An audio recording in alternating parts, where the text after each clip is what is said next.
Hello everyone. Today we will discuss unit number 15, that is polymer. Polymers. बहुत easy unit है ये और easily हमारी 2-3 डेज में कंप्लीट हो जाएगी. ओके, तो 2-3 डेज में इजीली कंप्लीट हो जाएगी, इतनी ज़्यादा डिफिकल्ट नहीं है. ओके, सो स्टार्ट करें पॉलीमर्स. सारे बच्चे आ गए. सो सबसे पहले पॉलीमर तो कल मैंने आपको बता दिया था यस्टरडे कि पॉली का मतलब होता है मेनी एंड मर्स का मतलब होता है यूनिट. ठीक है, तो जब मेनी यूनिट्स आपकी कंबाइन होती हैं then they will form polymers. क्या फॉर्म करेंगी? पॉलीमर्स. पॉलीमर्स जो है मे बी मैक्रोमोलिक्यूल्स भी हो सकते हैं जो आपकी बॉडी के अंदर होते हैं, जैसे प्रोटीन है, कार्बोहाइड्रेट है, फैट्स है, तो ये भी आपके पॉलीमर में you can consider macromolecules. Macromolecules को भी आप ले सकते हो इसमें. ओके, और जो आपकी पॉलीमर्स है उनका जो मॉलिक्यूलर मास होता है, मीन्स उसमें छोटी छोटी यूनिट्स आपकी बहुत सारी एन मोल ऑफ उस यूनिट को अरेंज किया जाता है, तो आपका जो मॉलिक्यूलर मास जो निकलता है पॉलीमर का 10⁻³ से लेकर 1000 यूनिट से लेकर के 10⁻⁷ आपका यूनिट तक इसका मास हो सकता है. क्लियर? ठीक है, तो ये पोर्शन मैंने ऑलरेडी कल करवा दिया था. So today I will discuss classification of polymer. Classification of polymer मैं डिस्कस करूंगी.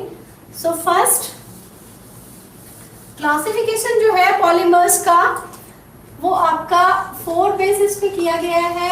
I will discuss one by one. So first I am discussing classification based on sources.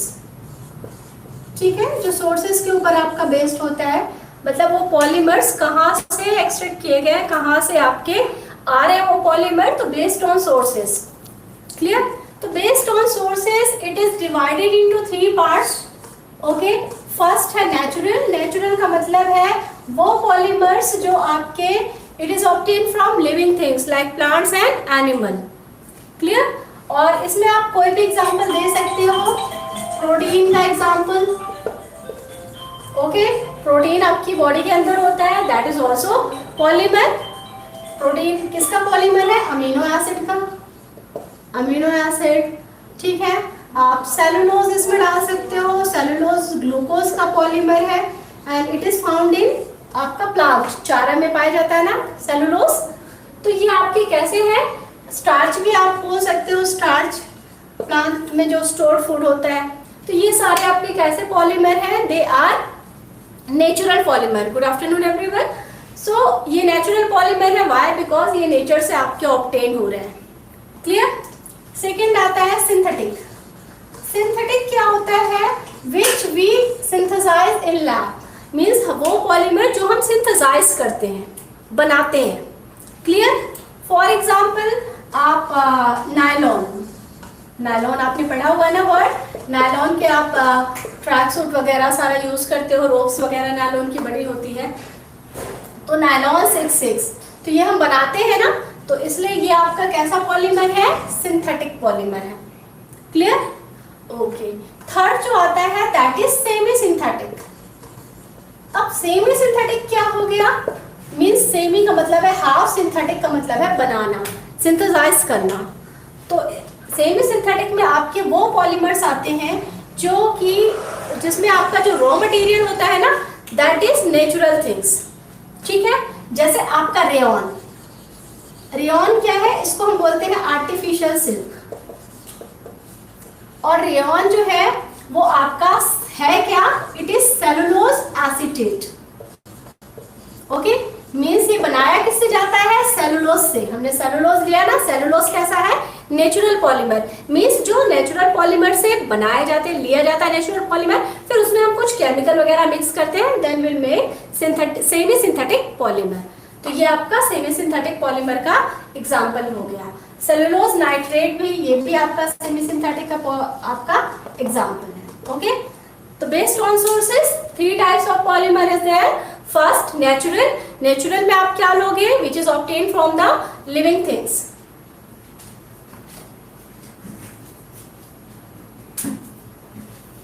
Okay, तो लिविंग थिंग्स में क्या है आपके, plants and animal. Clear. Second क्या है आपका, सिंथेटिक। सिंथेटिक क्या है, which we synthesize in lab, मतलब बनाते हैं हम इनको। एग्जाम्पल आप नायलॉन से देना, ठीक है।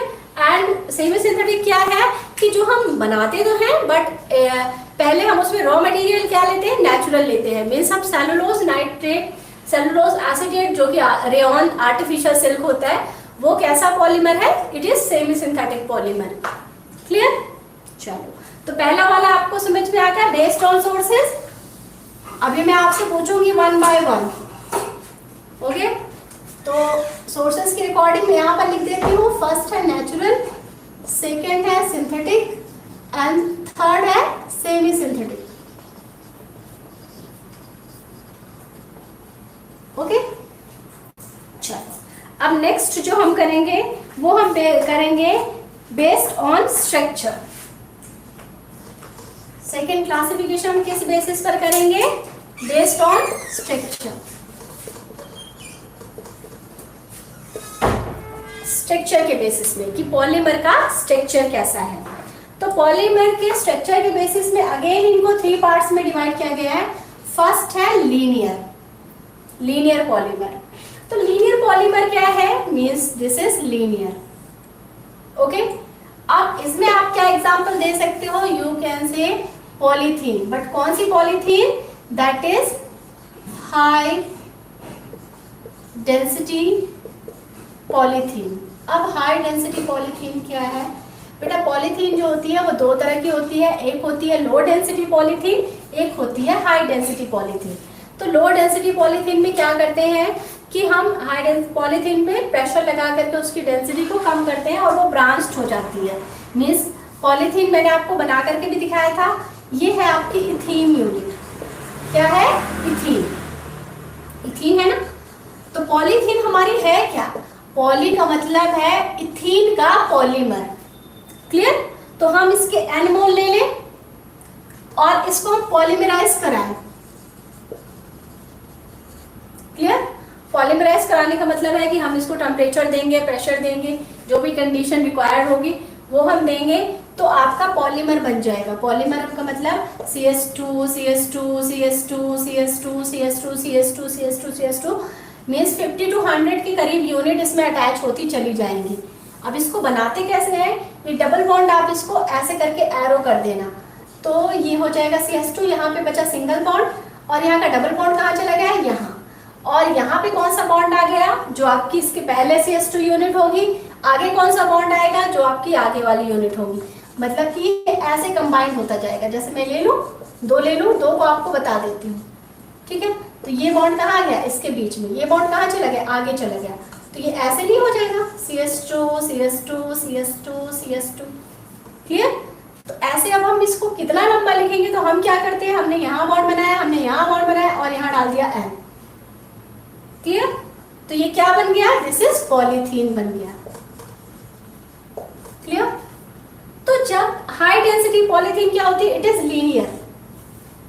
देखो सीधे ऐसे चेन चलती चली जाएगी ना, तो this is an example of linear polymer, high density polythene. Okay. Second example, second types, that is branched. Branched में क्या होगा, मैंने कहा ना कि पॉलीथीन में हम हाई प्रेशर डाल के उसको लो डेंसिटी पॉलीथीन बनाते हैं। तो लो डेंसिटी पॉलीथीन मालूम है कैसे होती है, ये पॉलीथीन है और हाँ बिल्कुल सही इशू, PVC भी डाल सकते हैं।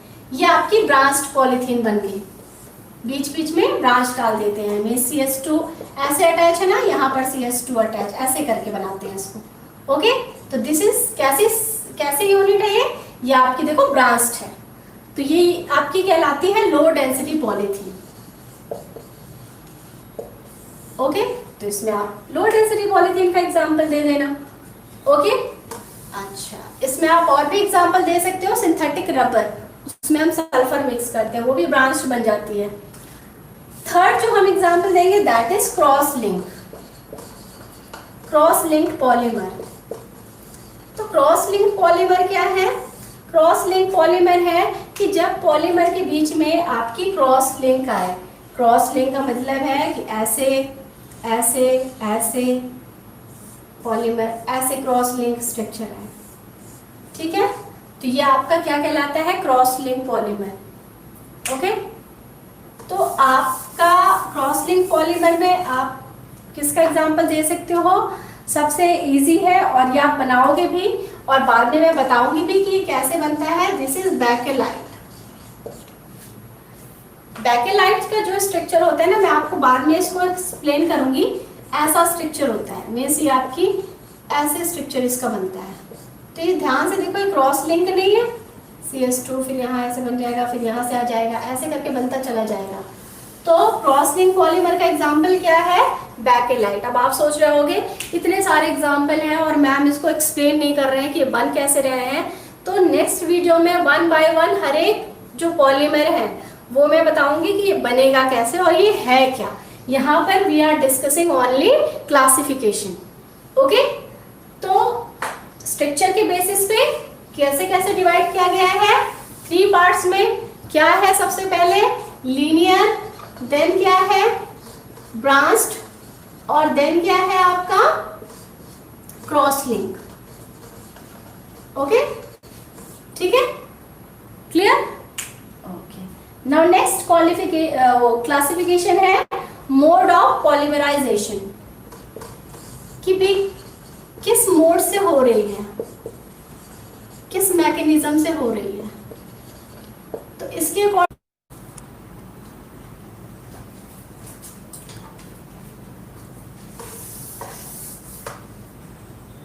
Okay, so third classification is mode of polymerization. Mode of polymerisation का मतलब है कि किस मैकेनिज्म से हो रहा है। क्लियर? किस मैकेनिज्म से आपकी जो है वो रिएक्शन हो रही है। तो इसके अकॉर्डिंग जो डिवाइड किया गया है, फर्स्ट है एडिशन। एडिशन का मतलब है कि हम सिर्फ यूनिट को, जो आपकी यूनिट है ना, मोनोमर यूनिट, उनको हम सिर्फ ऐड करते जाए पॉलीमर बनाने के लिए। फॉर एग्जाम्पल आपका इथीन, तो ये मैंने पॉलीथीन, यहाँ पे भी एग्जाम्पल आप ले सकते हो पॉलीथीन का, ठीक है। तो आपने इथीन के N मोल ले लिया, उसको ऐड ही तो करते जा रहे हो, पॉलीमर ऐड कर रहे हो ना, कुछ निकाल तो नहीं रहे हो, कुछ एलिमिनेट तो नहीं कर रहे हो इसमें से। तो ऐसा पॉलीमर आपका क्या कहलाता है? क्या कहलाता है? दिस इज एडिशन पॉलीमर, ठीक है, clear? Addition polymer. Okay, next जो पॉलीमर है that is condensation polymer. Condensation, अब कंडेंसेशन पॉलीमर क्या है कि कंडेंसेशन पॉलीमर में क्या होता है कि स्मॉल यूनिट लाइक वाटर है, अमोनिया है, ऐसे यूनिट जो है वो निकल जाती है रिएक्शंस में, ठीक है। और इसका एग्जांपल है आपका नायलॉन 66।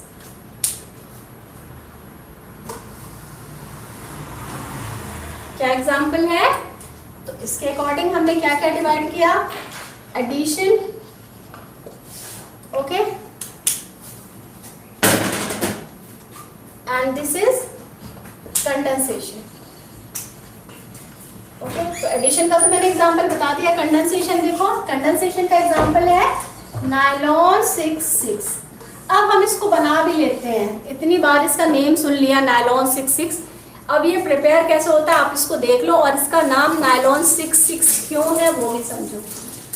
बेटा नायलॉन 6 जो है वो 2 यूनिट से बनता है, ठीक है। 2 यूनिट्स कौन कौन सी होती है? फर्स्ट यूनिट होती है that is hexa. Hexa means 6, methylene di amine, means methylene कितनी होगी? 6 होगी और 2 उसमें एमाइन होगी। ये हो गई मेरी मेथिलीन, ये मैंने 6 कर दी और ये लगा दिया मैंने 2 amines group. Clear? Hexa methylene di amine. दूसरा कौन सा कंपाउंड है? दूसरा है एडिपिक एसिड। एडिपिक एसिड, और इसमें भी 6 कार्बन है, तो इसमें हम 4 कार्बन अंदर ले लेते हैं और 2 एसिड ग्रुप आपने दोनों साइड लगा देने हैं। ठीक है, बहुत इजी फॉर्मूला है एडिपिक एसिड का। कैसे इजी है कि 4 मेथिलीन ग्रुप आपने अंदर लेने हैं एंड 2 एसिड ग्रुप आपने यहाँ पर लगा देना है। अब दोनों को ध्यान से देखो, फर्स्ट क्या लिया था हमने, हेक्सामीन 6 मेथिलीन डाइएमाइन, 6 मेथिलीन और 2 एमाइन इसमें लगा हुआ है। क्लियर।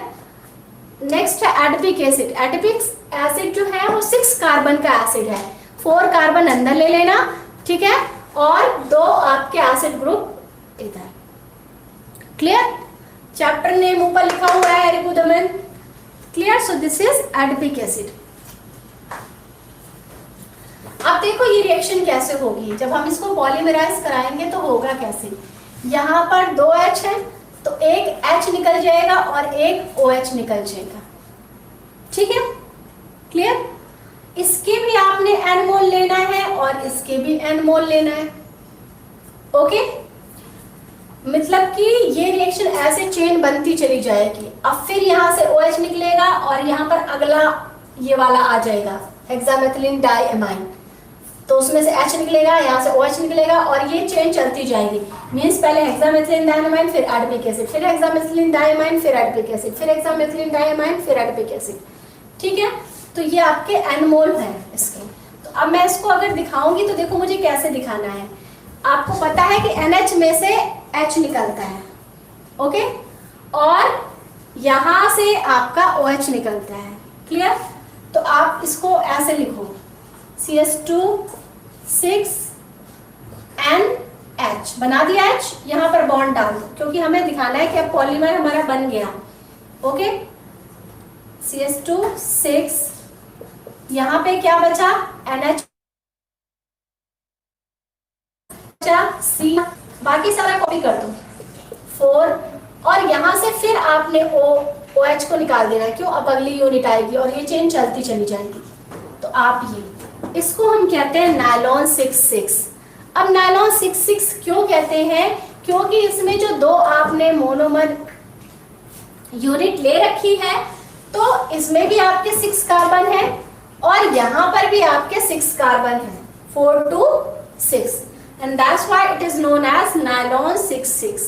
फिर से समझो, नायलॉन 6-6 बनाने के लिए हम 2 रिएक्टेंट लेंगे। ठीक है, कौन से रिएक्टेंट, फर्स्ट है hexamethylene diamine. Okay, hexamethylene diamine कैसे कि 6 आपकी मेथिलीन होगी और 2 एमाइन ग्रुप। ओके, और एडिपिक एसिड 6 कार्बन का एसिड है तो 4 कार्बन बीच में ले लेना और 2 एसिड ग्रुप कॉर्नर में ले लेना। ओके, यहाँ से H निकालना, यहाँ से OH निकालना। ओके, तो यहाँ पे क्या बचेगा, NH बचेगा, यहाँ पे CO बचेगा। बाकी पोर्शन आपने एज इट इज लिख देना है, बट आपको पता है कि ये N मोल है दोनों के। तो अब इसके बाद क्या आएगा, इसके बाद फिर से हेक्सामेथिलीन डाइएमाइन आएगी, हेक्सामेथिलीन डाइएमाइन के बाद क्या आएगा, फिर से एडिपिक एसिड आएगा और ये चेन चलती चली जाएगी। क्लियर। तो फिर हम फाइनली अब इतनी लंबी चेन अपने इस बोर्ड में तो नहीं दिखा सकते ना ही आप नोटबुक में दिखा सकते हो। तो आपको पता है कि एसिड ग्रुप में से OH निकलेगा और एमाइन में से H निकलेगा, तो यहाँ से आपने H निकाल देना, यहाँ से OH और इसको ब्रैकेट करके N कर दो, तो ये आपका पॉलीमर बन जाएगा and this is known as nylon 6-6। अब आपने एक चीज देखी, वो ये है कि इसमें वाटर मॉलिक्यूल निकला है ना वाटर मॉलिक्यूल। तो मैंने क्या कहा था, कंडेंसेशन पॉलीमर क्या है, कंडेंसेशन पॉलीमर वो पॉलीमर है जिसमें एक small unit like water, ammonia, ठीक है, ऐसी HCl ऐसी यूनिट निकल जाती हैं। क्लियर। तो वो होते हैं कंडेंसेशन। एडिशन में मैंने क्या बताया कि कुछ भी एलिमिनेट नहीं होगा, सारी यूनिट आपकी ऐड होती चली जाएंगी। क्लियर है इतना, ठीक है, ओके। तो एडिशन हो गया, कंडेंसेशन हो गया। अब लास्ट जो क्लासिफिकेशन है वो है based on molecular forces. Molecular forces, ठीक है। अब मॉलिक्यूलर फोर्सेस के अकॉर्डिंग, मॉलिक्यूलर फोर्सेस के अकॉर्डिंग सबसे बड़ा क्लासिफिकेशन है फर्स्ट है दैट इज इलास्टोमर। इलास्टोमर, तो इलास्टोमर क्या होते हैं? इलास्टोमर, इलास्टिक वर्ड से याद रखना, इलास्टिक मीन्स आप इलास्टिक को काफी हद तक स्ट्रेच कर सकते हो ना। तो इलास्टोमर क्या होते हैं? जिनमें वीक इंटरमोलिकुलर फोर्सेस होते हैं, मीन्स आप उसको स्ट्रेच कर सकते हो ना। तो इलास्टोमर क्या होते हैं? वीक इंटरमोलिकुलर फोर्सेस होते हैं। Okay, clear? ठीक है, तो इसमें आप एग्जांपल दे सकते हो आपकी नेचुरल रबर का, जो नेचुरल रबर होती है ना उसका एग्जांपल दे सकते हो। ओके, आप साथ के साथ नोट भी करते जाना चीजें जो भी मैं करा रही हूं, ठीक है?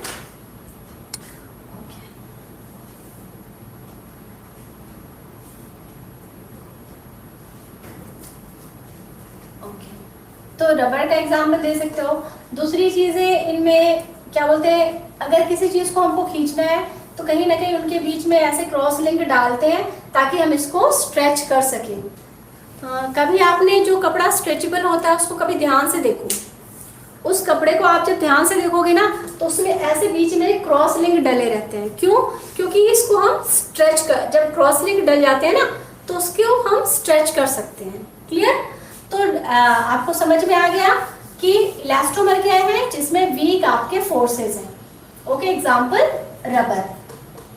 रबर है एक बूना एन और बूना एस, ये मैं आपको बताऊंगी क्या है, ठीक है, वो भी दे सकते हैं। सेकेंड जो है that is fibre. Fibre, fibre क्या होता है कि ये जो आपका पॉलीमर है इसके इंटरमोलिकुलर फोर्सेस जो हैं वो इलास्टोमर से काफी स्ट्रॉन्ग होते हैं। मीन्स आप इनको स्ट्रेच कर सकते हो बट एक लिमिट तक, लाइक आपका नायलॉन। अब आपके पास नायलॉन की रोप होती है, आप उसको कितना आप उसको खींच सकते हो। क्लियर? या आपके पास एक क्लॉथ होता है नायलॉन का, तो आप उसको एक लिमिट तक स्ट्रेच कर सकते हो, उससे ज्यादा स्ट्रेच नहीं कर सकते जितना आप जो रबर बैंड आते हैं उनको स्ट्रेच कर सकते हो। क्लियर? तो यहाँ पर जो आप दे सकते हो एग्जाम्पल नायलॉन, जिसकी रोप बनती है ना, वो एग्जाम्पल आप दे सकते हो। क्लियर? तो फाइबर के कैसे होते हैं फोर्सेस? स्ट्रॉन्ग। एंड इलास्टोमर के क्या होते हैं? वीक होते हैं, इनकी हाई टेंसाइल स्ट्रेंथ होती है। थर्ड जो है वो है थर्मोप्लास्टिक। थर्मोप्लास्टिक, थर्मोप्लास्टिक क्या है अब वो समझो। थर्मोप्लास्टिक का मतलब है वो पॉलीमर जिनको जब हम हीट करते हैं, ठीक है, तो हीट करने विच गेट सॉफ्टन ऑन हीटिंग, जो हीट करने पे सॉफ्ट हो जाते हैं and can be moulded in any shape. आपने कई बार घर में किया होगा, पॉलीथीन को आप हीट करते हो, सॉफ्ट हो जाती है, फिर आप उसको मोल्ड कर देते हो, करते हो नहीं? ठीक है, सपोज किसी रैपर का उसका है, आपने उसको क्लोज करना, आप उसको हीट करते हो, फिर उसको आप उसको दबा करके क्लोज कर देते हो। क्लियर?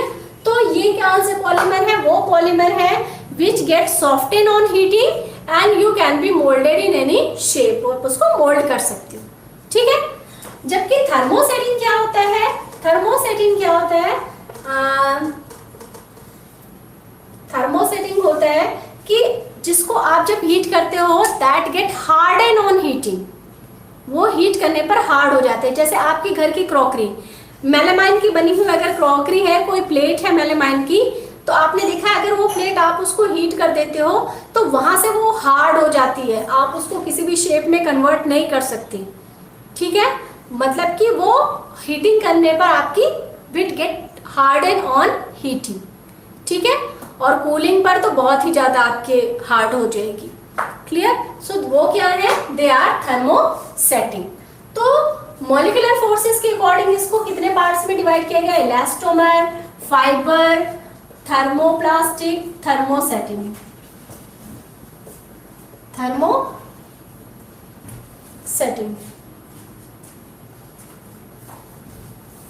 क्लियर? क्लियर है? तो ये आपका क्लासिफिकेशन। एक और चीज है क्लासिफिकेशन में, वो है आपका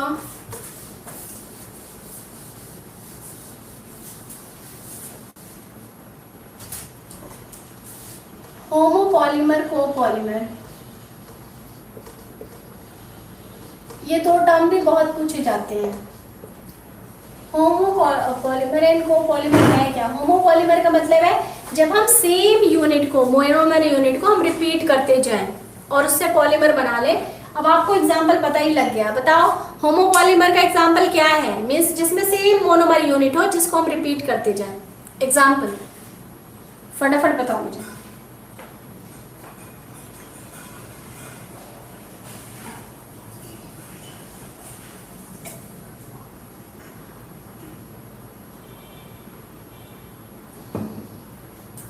यस, इट इज पॉलीथीन। क्यों?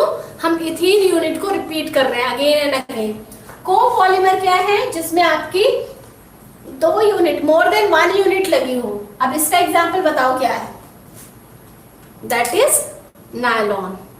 क्लियर है? तो ये हो गया आपका क्लासिफिकेशन। अब मैं वन बाय वन क्वेश्चन पूछती हूँ और आपने आंसर करना है फटाफट। ओके, इसको रब कर देती हूँ।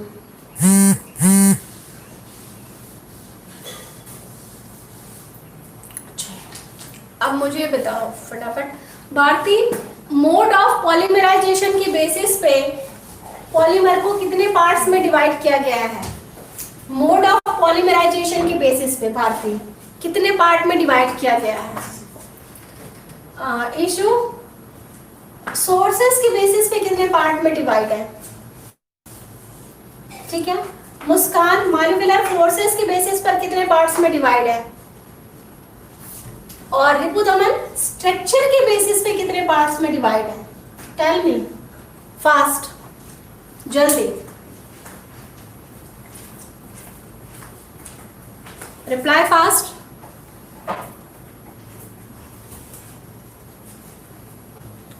ओके, रिपुदमन आंसर नहीं कर रहा है तो फिर पल्लवी आप आंसर करो बेटा। फिर on the basis of 3 on the basis of sources.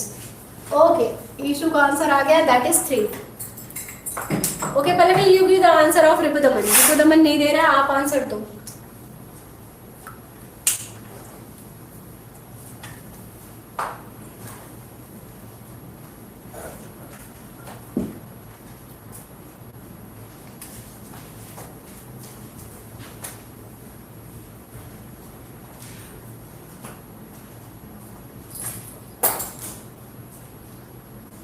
Sakshi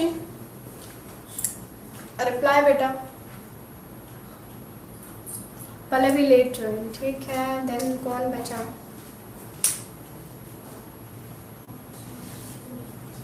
okay Gaurav, structure के बेसिस पर कितने पार्ट्स में डिवाइड किया गया है?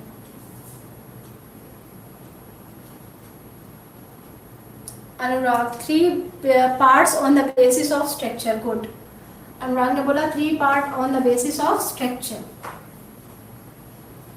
मोड ऑफ पॉलीमराइजेशन का आंसर अभी भी नहीं आया। एंड मॉलिक्यूलर फोर्सेस का Sakshi, Bharti, Gaurav mode of polymerisation की बेसिस पे कितने पार्ट्स में डिवाइड है? साक्षी का आंसर नहीं आ रहा है। साक्षी का आंसर आ गया 4 on the basis of molecular forces. And Bharati का अभी भी रिप्लाई नहीं आया। Mode of polymerization, Gaurav you give the answer. Mode of polymerisation की बेसिस पे कितने पार्ट्स में डिवाइडेड है? मुस्कान ने आंसर दे दिया, साक्षी ने इट इज 2। ओके, अब हम बात करेंगे सोर्सेस की। तो पल्लवी इतना तो आप बता सकते हो, नेचुरल पॉलीमर क्या है? अच्छा चलो मुझे एक एग्जांपल दे दो नेचुरल पॉलीमर का। Pallavi give one example of natural polymer. Sources पर 3 पार्ट्स में डिवाइड है ना, नेचुरल हो गया। ओके गौरव मुझे बताओ सिंथेटिक पॉलीमर का कोई एग्जांपल। और सार्थक आप बताओगे सेमी सिंथेटिक का example. Come on, give me the reply. Natural, synthetic, semi synthetic. Pallavi it is rubber natural polymer, ठीक है। सो के rayon, rayon it is rayon artificial silk. Good, okay, सही है सही है। सिंथेटिक का आंसर नहीं आया, एनीवन? सिंथेटिक पॉलीमर बहुत सारे हैं। Synthetic polymer nylon, good Bharati. Okay, structure के बेसिस पे it is divided into 3 parts. कौन कौन से पार्ट्स हैं वो स्ट्रक्चर के बेसिस पे? तो स्ट्रक्चर के बेसिस पे है linear, okay, branched and cross link. Okay, तो linear branch and cross link, give me example of linear branch and cross link one by one। पहले linear का एग्जांपल मुझे दो, साक्षी आप दो linear का एग्जांपल। ओके सानिया, पहले ही दे दिया, that is high density polythene। Okay, branched का example Sakshi, low density polythene, and cross link का again Sakshi, it is bakelite।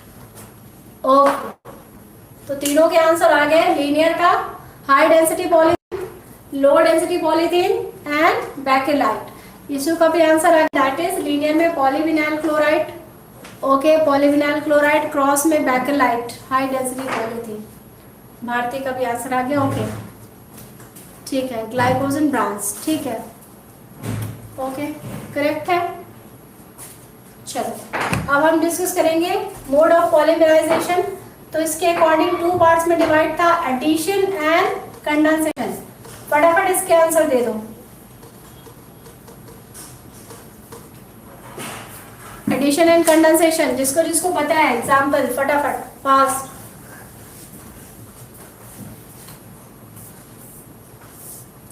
Okay, addition it is polythene, Sakshi का आंसर है polythene. And condensation melamine resin, okay, that are cross link, okay, polythene sejal, correct। sejal condensation का example, sejal give me example of condensation। सार्थक it is Bunas, Bunan, yes, condensation में Bunas, Bunan आएगा। nylon 66, मुस्कान, correct। molecular forces की basis पे it is divided into 4 parts। Elastomer, fibre, ठीक है, and thermoplastic and thermosetting. चलो सबसे पहले इलास्टोमर का एग्जांपल दो, चलो फटाफट।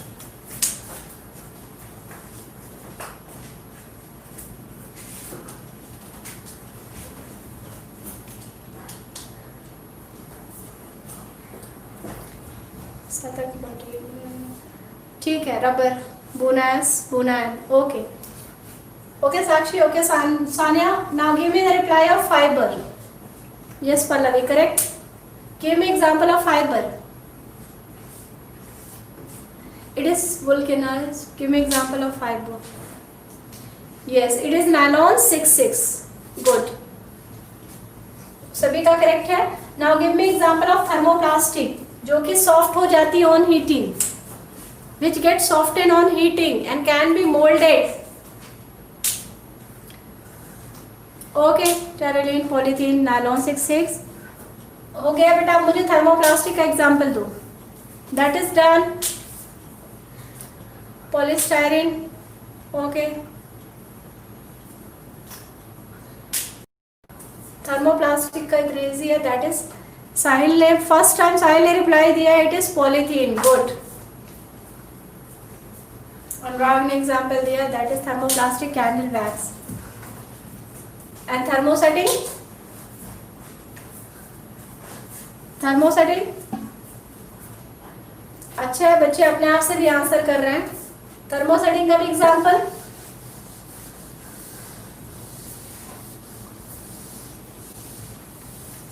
Melamine Bakelite, good, very good.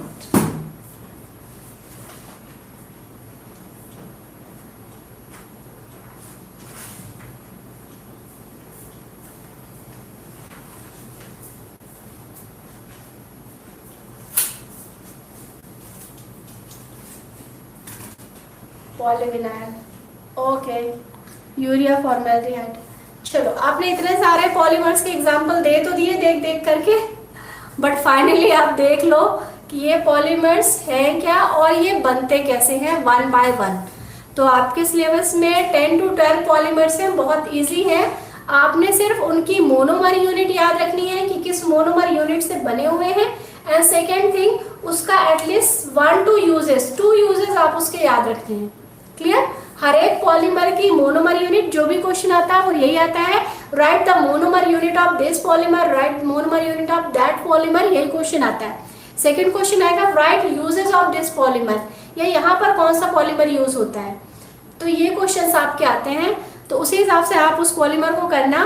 तो फर्स्ट जो पॉलीमर हम करेंगे, यहाँ से आपके पॉलीमर की फॉर्मेशन स्टार्ट हो गई है, और फर्स्ट जो हमारा पॉलीमर है दैट इज सबसे सिंपल पॉलीथीन। बट सबसे पहले कौन सी पॉलीथीन? लो डेंसिटी पॉलीथीन, और फिर हम करेंगे हाई डेंसिटी पॉलीथीन।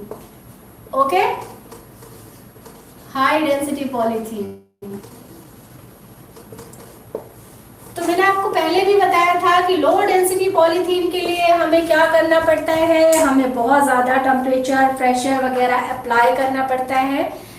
फॉर्मूला वही है कि बनेगी तो इथीन से ही, दोनों ही आपकी इथीन से बनेगी, ठीक है। बट दोनों में फर्क किसका होगा? कंडीशन का। ओके, कंडीशन क्या होगी कि लो डेंसिटी पॉलीथीन बनाने के लिए हमें बहुत high temperature and pressure required होगा।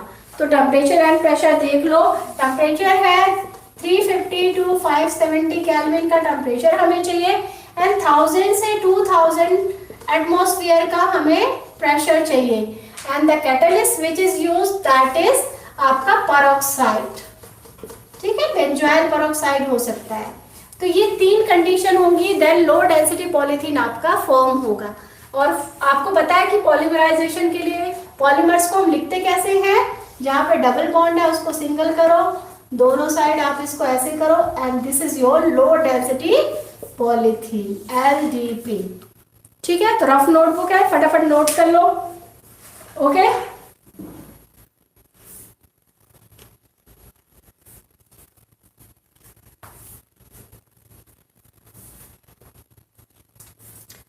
अब इसके यूज हैं, यूज भी लिख लो, कहाँ कहाँ यूज होता है, यूजेस लिखते जाओ साथ के साथ, क्योंकि ये इनर्ट होती है, मतलब इजीली रिएक्ट नहीं करती, तो ये यूज होती है आपके that is insulation of wire, squeezes, bottles, toys, flexible pipe. Insulation में लिए इंसुलेशन ऑफ वायर, ठीक है, टॉयज में, ओके, जो आपकी स्क्वीज बोतल होती है जिनको आप स्क्वीज करके फेंक देते हो, बोटल्स, ठीक है, नोट डाउन कर लो इनके यूजेस लो डेंसिटी पॉलीथीन के। अब हाई डेंसिटी पॉलीथीन, तो हाई डेंसिटी पॉलीथीन आपको पता है कि ना ही उतना हमने प्रेशर इतना ज्यादा रिक्वायर्ड नहीं होगा जितना आपका लो डेंसिटी में रिक्वायर्ड था। तो हाई डेंसिटी के लिए सिर्फ 6 to 7 एटमॉस्फेरिक प्रेशर में काम चल जाता है, आपकी low density high density polythene बन जाती है। टेम्परेचर जो होता है दैट इज 333 से 343। ओके, तो ये इसकी कंडीशन है, और इसमें कैटालिस्ट यूज होगा जिगलर नाटा कैटालिस्ट। अब ये जिगलर नाटा कैटालिस्ट क्या है? ये होता है टाइटेनियम टेट्राक्लोराइड। ओके, अगर नोट करना है कर लो, नहीं नोट करना है मत करो, ठीक है। Try ethyl aluminium and in दोनों का मिक्सचर होता है, this is Ziggler NATA catalyst. अगर नहीं करना है कोई बात नहीं, आप सिर्फ लिख लो जिगलर नाटा कैटालिस्ट। ओके, चलो, तो बना लिया आपने, बनेगा ऐसे ही जैसे आपका स्ट्रक्चर यही है। So this is low density and high density polythene.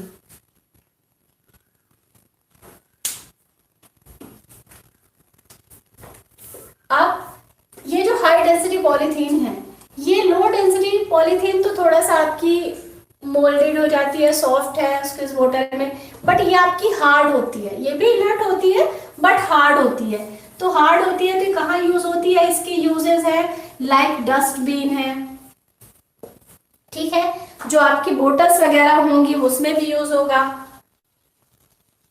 जो आपके पाइप्स वगैरह हैं उसमें भी यूज होता है। तो ये आपके हाई डेंसिटी पॉलीथीन के यूजेस हैं। सो लो एंड हाई डेंसिटी दोनों नोट डाउन कर लो।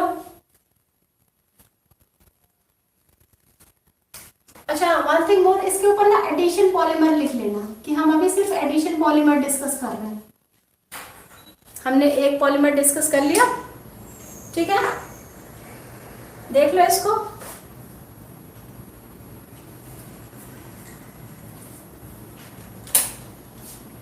नेक्स्ट वी विल डू, तो हमारा एक पॉलीमर हो गया ना पॉलीथीन। नेक्स्ट जो हम करेंगे वो करेंगे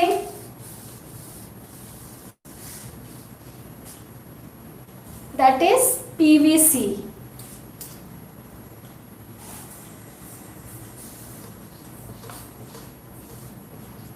नाम सुना है ना पीवीसी के पाइप, ठीक है। तो पीवीसी है क्या, आपने इसको हमेशा शॉर्ट टर्म में बोला है, अब इसका फुल नेम बोलो।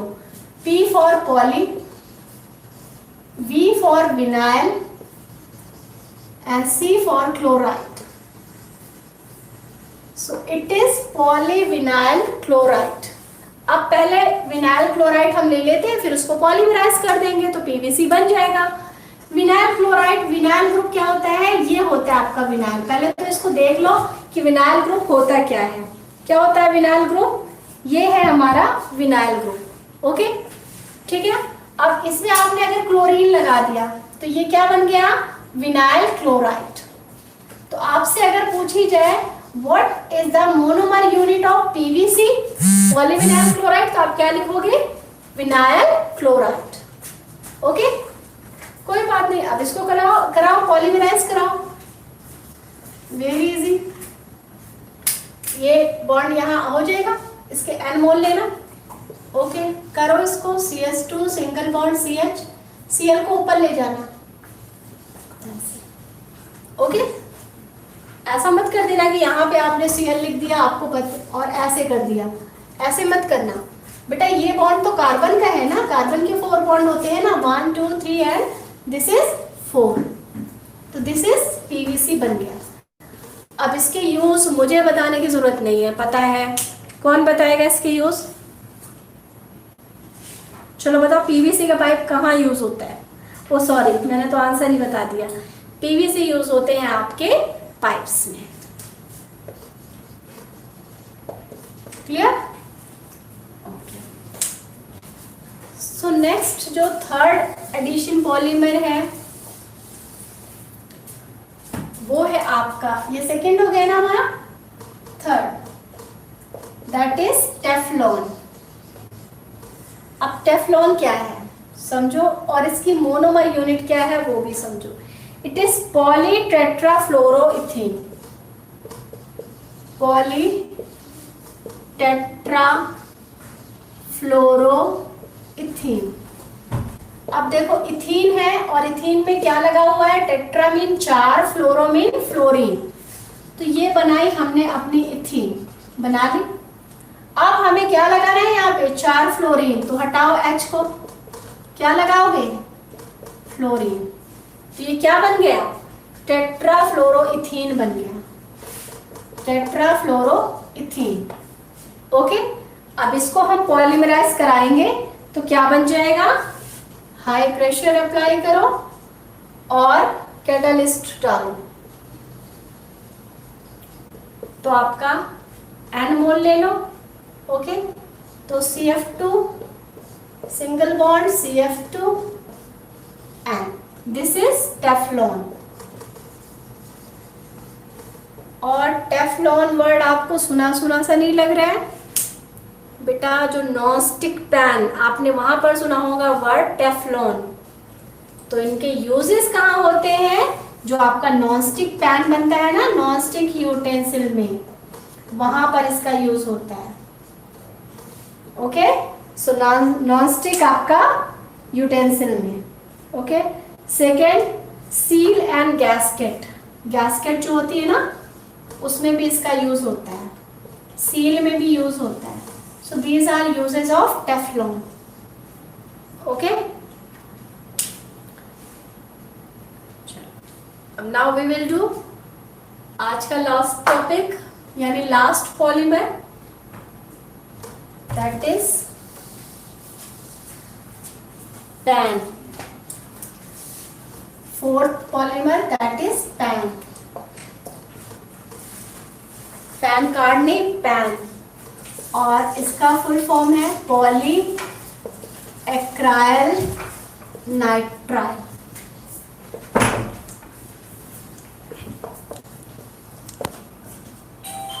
Poly acryl nitrile. ठीक है, अब देखो एक्राइल, एक्राइल और विनाइल दोनों चीजें सेम ही है. ओके, और अभी मैंने विनाइल ग्रुप बताया आपको क्या है, यही है ना विनाइल ग्रुप. अभी बताया था ना CH2 डबल बॉन्ड CH, ये विनाइल ग्रुप है. तो एक्राइल नाइट्राइल, नाइट्राइल क्या होता है, साइनो, ये होता है नाइट्राइल. तो बस Cl की जगह आपने क्या लगाना है, यहाँ पे Cl लगाना है. वही प्रोसेस है, करो पॉलीमराइज, एन मोल लो इसके. ठीक है, polymerization and catalyst, polymerization and peroxide catalyst use करो. बस सिंपल, CH2 CH, यहाँ पे Cn कर देना, N. ओके, बन गया pan. Okay, this is pan. अब आते हैं यूज पे. तो बेटा जहाँ पे एक्राइल वर्ड आता है, तो ये एक्राइल वर्ड जो है ना ये थ्रेड से रिलेटेड है. ओके, एक्राइल वर्ड है ना, that is related to thread. तो आपको इसका याद रखना है कि पैन यानी पॉलीक्राइल नाइट्राइल का हम यूज कहाँ करते हैं, तो it is used in carpet. कहाँ यूज होता है, लिख लो इसका, it is used as a substituent of wool, wool carpet and all. Means आपका जो ब्लैंकेट होता है ना, ठीक है, जो ब्लैंकेट होता है, जो इसको आप सोचते हो ना कि नेचुरल वुल है, तो वो नेचुरल वुल नहीं होती, वो होता क्या है, दिस इज पॉलीएक्राइल नाइट्राइल. ठीक है, आर्टिफिशियल वुल होता है वो, जो आपके ब्लैंकेट वगैरह में होता है. So this is all about addition polymer. Okay, अच्छा, ऑर्लन, इसका एक और नेम है ऑर्लन. अगर इस नाम से पूछा जाता है तो भी ये पैन ही पूछा है. तो बेटा पॉलीमर जो है आपका 4 पॉलीमर ऑलरेडी कंप्लीट हो गया है. अब आपके 7-8 पॉलीमर और बचे जो हम कल कंप्लीट कर लेंगे, और इसी तरह कंप्लीट करने हैं. आपने जो याद रखनी है, you just remember the monomer of polymer. अगर आपसे पूछे what are the monomer unit of PAN, तो दिस इज एक्राइल नाइट्राइल. ठीक है, what is the monomer unit of Teflon, तो इट इज ट्राइफ्लोरोइथीन. ठीक है, you have to remember monomer unit, क्योंकि आपको पता है कि ये प्रोसेसिंग कोई नहीं पूछने वाला, ये तो बहुत इजी है. या तो यूजेस पूछे जाएंगे और या तो एक बार मैं फिर से रिपीट करती हूँ. पॉलीथीन जो होती है 2 टाइप की होती है, high density, low density. Low density जो है वो बहुत हाई प्रेशर यानी 1000 से 2000 प्रेशर में आपके बनती है. ठीक है, टेम्परेचर जो होता है 350 से लेकर के 573 तक का टेम्परेचर होगा. पेरोक्साइड कैटालिस्ट होगा, तब जाके आपकी लो डेंसिटी पॉलीथीन बनेगी. हाई डेंसिटी पॉलीथीन के लिए आपने वही प्रेशर कम करना है, 6 to 7 करना है, टेम्परेचर भी कम करना है, तो आपकी हाई डेंसिटी पॉलीथीन बनेगी. लो डेंसिटी पॉलीथीन क्योंकि थोड़ा सा सॉफ्ट होती है, इनर्ट तो होती है, तो आपको स्क्विच बोतल में, टॉयल्स में वो यूज हो जाती है. बट जो हाई डेंसिटी पॉलीथीन है थोड़ी सी हार्ड होती है, तो जो आपकी बकेट होती है या डस्टबिन है, तो वहां आप इसको यूज करते हो. ठीक है, सेकेंड मैंने आपको बताया पॉलीविनाइल क्लोराइड. तो विनाइल क्लोराइड इसकी मोनोमर यूनिट होती है. क्या है मोनोमर यूनिट, PVC की विनाइल क्लोराइड. और इसका यूज कहाँ है, आपके पाइप्स में. थर्ड मैंने आपको बताया था, दैट इज आपका टेफ्लॉन.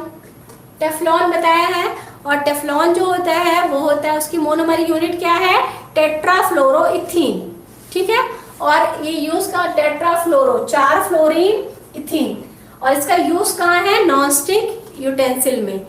फोर्थ जो मैंने बताया पैन, पैन की मोनोमर यूनिट है acryl nitrile. Acryl word is related to आपका थ्रेड, तो इसका यूज आप याद रखना कि as a substitute of wool, यानी ब्लैंकेट वगैरह में आपके ये एक्राइल नाइट्राइल होता है, नेचुरल आपकी वुल नहीं होती। और इसकी मोनोमर यूनिट है acryl nitrile, formula CH3 double bond CH so these are 4 आपके polymers, addition polymer. This is all about addition polymer. Good bye and have a nice day.